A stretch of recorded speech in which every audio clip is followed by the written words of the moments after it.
这款相机其实最重要的就是自动对焦，然后全自动。全自动很方便，因为全自动你在拍摄的时候，你可以更多的对于一个摄影师来说，更多的精力可以集中在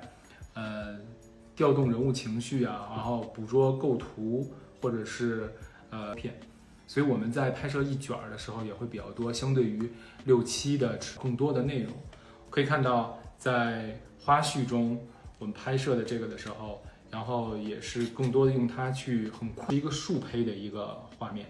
竖的长方形。如果你要想拍，还有 M 档，还有 A 档，只有 M 档和 A 档，还有一个 P 档，这3档是必备的。然后还有一点呢，就是它会有自动的测光，然后也是一款全自动的相机。我之所以会选择全自动的相机的120相机，其实是可以让摄影师更多的集中精力去在拍摄，而不是说在调控这个机器上面，不要把时间浪费在调控的机器上面。我有的时候去旅行啊，或者是户外的时候，也经常会带着这款相机。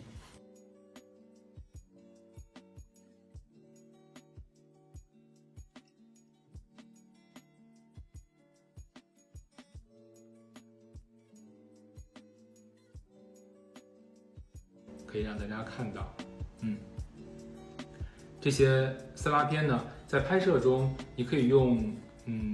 这个宝丽来就是非常至关重要的一环，然后能够在现场的时候 test 去测试一张效果，然后看一眼什么样的光圈快门，然后什么样的环境下能够出现一个什么样的一个小样，可以看宝丽来的照片。然后这些照片呢，其实然后旁边是一个留出来一个非常好看的一个黑边，而且四角的话，它也不是一个直角，会有一点点裁切的效果，看起来特别像是那种有一点，它可以充满画面，就是说画面中除了留一个白边以外，其他的都是拍摄到的画面。但是，在这种后背，然后能够换在上面来说，这款索尼 A7R 呢，并不是大家可能都比较熟悉的一款数码相机，但是我给它配了一款镜头95吧，应该是到1.8、1.2左右。其实这款应该能够是真正的属于一款0.95的镜头。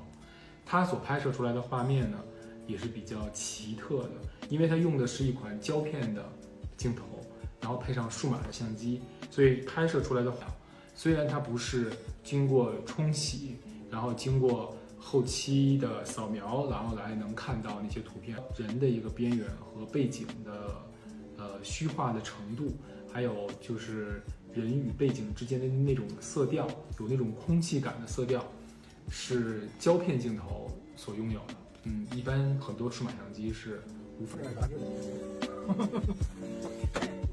我们印的杂志，就刚才那个，还没干，